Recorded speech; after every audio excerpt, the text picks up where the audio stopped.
ನಾಗಮಂಗಲದಲ್ಲಿ ಆದಂಥ ಗಲಾಟೆ ಇದು ಪೂರ್ವ ನಿಯೋಜಿತವಾದಂಥ ಕೃತ್ಯ. ಇದು ರಾಜ್ಯದಲ್ಲಿನ ಕಾಂಗ್ರೆಸ್ ಸರ್ಕಾರ ಹಿಂದೂ ವಿರೋಧಿ ನೀತಿಯನ್ನು ಅನುಸರಿಸ್ತಾ ಇರೋದ್ರಿಂದ ಓಲೈಕೆ ರಾಜಕಾರಣದ ಪರಾಕಾಷ್ಠೆಯನ್ನು ತಲುಪಿರುವ ಕಾರಣದಿಂದಾಗಿ ಈ ರೀತಿಯಾದಂಥ ಧೈರ್ಯವನ್ನು ಮಾಡ್ತಾ ಇದ್ದಾರೆ.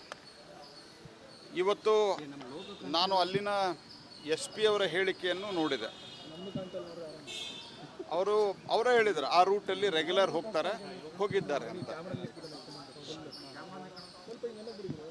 ಅದು ಕಳೆದ ಬಾರಿ ಗಲಾಟೆ ಮಾಡುವ ಪ್ರಯತ್ನಗಳಾಗಿತ್ತು. ಇದೆಲ್ಲ ತಮ್ಮ ಚಾನಲ್ದಲ್ಲಿಯೂ ಬಂದಿದೆ. ಅದರ ಹೊರತುಪಡಿಸಿಯೂ ಸಹಿತ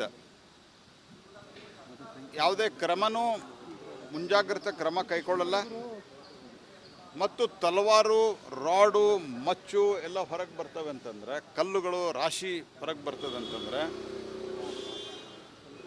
ಇದು ಅಲ್ಲಿನ ಸಂಪೂರ್ಣವಾದಂಥ ಪೊಲೀಸ್ ವೈಫಲ್ಯನೂ ಇದೆ. ಮತ್ತು ಅದರ ಜೊತೆಗೆ ಆದರೆ ಈ ಪೊಲೀಸ್ ವೈಫಲ್ಯವನ್ನು ನಾನು ಕೇವಲ ಪೊಲೀಸರಿಗೆ ಹಾಕಲ್ಲ, ಪೊಲೀಸರಿಗೆ ಫ್ರೀ ಹ್ಯಾಂಡ್ ಇಲ್ಲ ಈ ರೀತಿಯ ಸಿಚುವೇಶನ್ಗಳನ್ನು ಡೀಲ್ ಮಾಡೋಕ್ಕೆ. ಹಾಗಾಗಿ ನಾನು ಆಫೀಸರ್ಗಳನ್ನು, ಯಾವುದೋ ಕಾನ್ಸ್ಟೇಬಲ್ಗಳನ್ನು ಅಥವಾ ಇನ್ಸ್ಪೆಕ್ಟರ್ಗಳನ್ನು ನಾನು ಜವಾಬ್ದಾರಿ ಮಾಡೋಕ್ಕೆ ಹೋಗಲ್ಲ.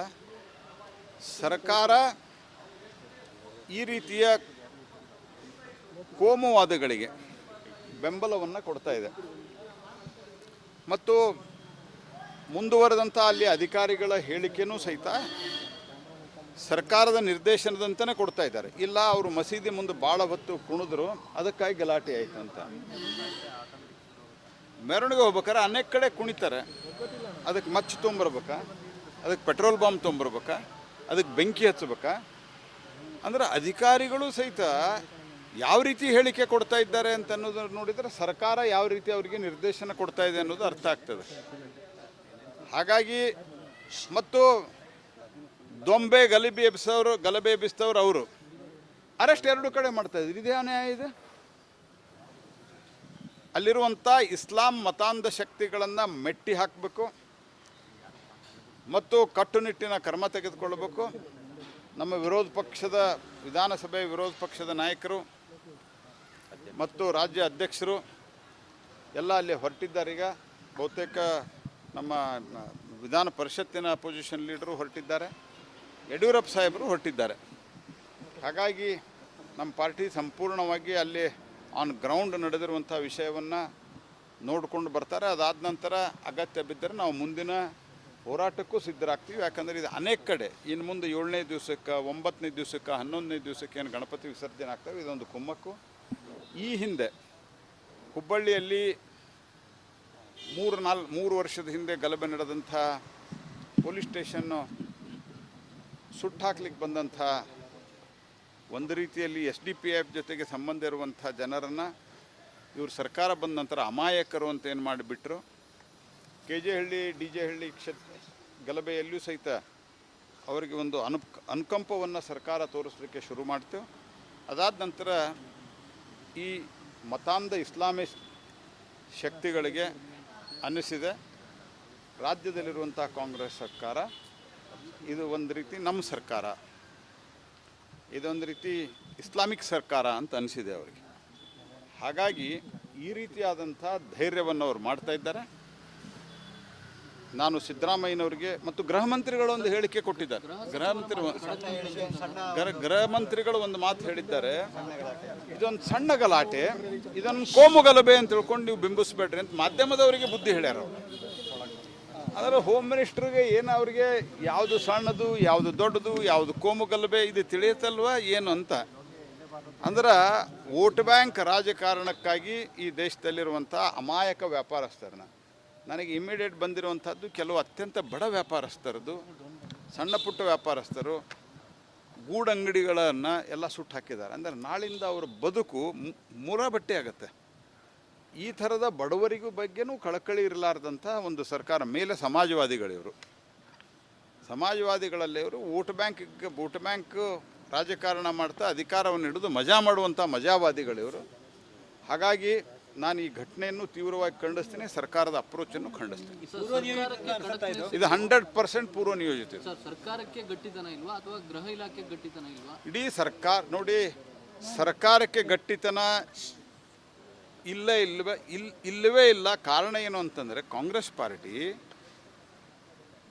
ವೋಟ್ ಬ್ಯಾಂಕ್ ರಾಜಕಾರಣಕ್ಕೆ ಯಾವಾಗಲೂ ತುಷ್ಟೀಕರಣವನ್ನು ಮಾಡ್ತಾನೆ ಇದೆ. ಈಗ ತುಷ್ಟೀಕರಣದ ಪರಾಕಾಷ್ಠೆಯನ್ನು ಕರ್ನಾಟಕ ಕಾಂಗ್ರೆಸ್ ಸರ್ಕಾರ ತೋರಿಸಿದೆ.